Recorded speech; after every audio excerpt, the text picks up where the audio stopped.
మిత్రులారా, కేటీఆర్ అధికారంలో ఉన్నప్పుడు మున్సిపల్ మినిస్టర్ ఉన్నప్పుడు ఏమన్నాడు? ఎవరికి ఆడ జాగా ఉంటే వాళ్ళ ఇల్లు కట్టుకోర్రి, మీకు పర్మిషన్ అవసరం లేదు, ఆన్లైన్లో దరఖాస్తు పెట్టుకొని ఇల్లు కట్టుకోర్రు అన్నాడు. ఇప్పుడు ఏమంటున్నాడు? అధికారం పోయిన తర్వాత ఎవరైతే అధికారులు పర్మిషన్ ఇచ్చారో వాళ్ళ మీద చర్యలు తీసుకోర్రు అని ఇప్పుడు అంటున్నాడు. మళ్ళీ అప్పుడు నువ్వు అధికారంలో ఉండే నీ మీద చర్య తీసుకోవాలా?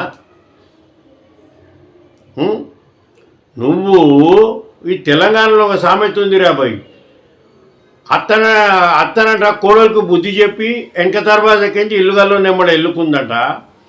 అట్లా ఉన్నది ఇప్పుడు ఈయన కథ. ఈయన అధికారంలో ఉన్నప్పుడేమో కట్టుకోమన్నాడు, ఇక ఇప్పుడేమో అధికారం మీద చర్యలు తీసుకో అంటున్నాడు. ఇక చూడు, నేను అబద్ధం చెప్తున్నాను, ఈయన బట్టవాడి మాటలు వినురి.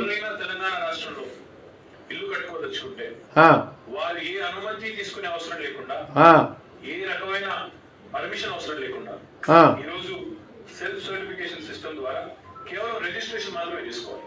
ఆ రిజిస్ట్రేషన్ కూడా మీ దగ్గరకు వచ్చే అవసరం కూడా ఆన్లైన్ పద్ధతిలో నేరుగా రిజిస్ట్రేషన్ చేసుకోవడం, ఇంటి నిర్మాణం ప్రారంభించుకోవడం.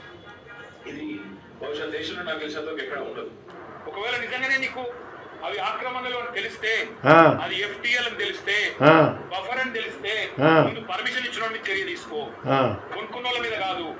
పర్మిషన్ ఎవరు ఇచ్చిండు, ఎట్లు ఇచ్చిండు, తప్పు కాయిదాన్ని ఎవడు గుట్టించిండు, చర్య తీసుకో. దమ్ముంటే ఆ పని అమ్మ బట్టవాడుతున్నా విన్నారు కదా, ఏది నోటికోసారి మాట్లాడుతుర్రా బై ఇల్లు. ఒక హద్దు లేదు, బద్దు లేదు. విన్నారా?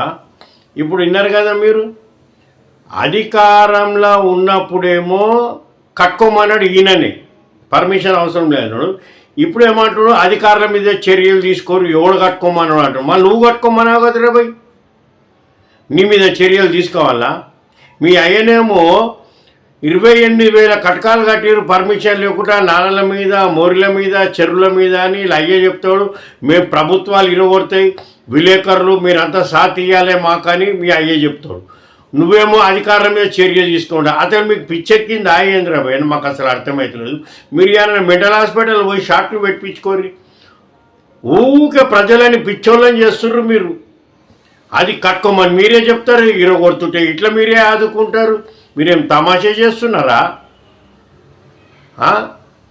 అది తెలంగాణలో ఒక సామెత ఉంది రాబాయ్, లేక లేక గుర్రం ఎక్కినట్టు గుద్దంతా కాయగాచినట్టు, లేక లేక మున్సిపల్ మంత్రి ఏమో నీకు ఏది నోటుకొస్తే అదంటే, నువ్వేమో హైదరాబాదు, సింగపూర్ అంటివి, మీ అయ్యనేమో డల్లా సిటీ అండి, ఓ సిటీని స్టాంపులు చేస్తామంటిరి, ఆఖరికి వస్తేనేమో 4 చెరువుల మీద అన్ని ఇండ్లు కట్టించేస్తుంది. ఇప్పుడేమో ఇట్లా మాట్లాడుతున్నారు. ఏం తోపి చేస్తుర్రా నాయన, మీకు పిచ్చెక్కిందా ఏంటి? పరిశాన్ చేస్తుర్రా బాయ్ మీరు జనాలని.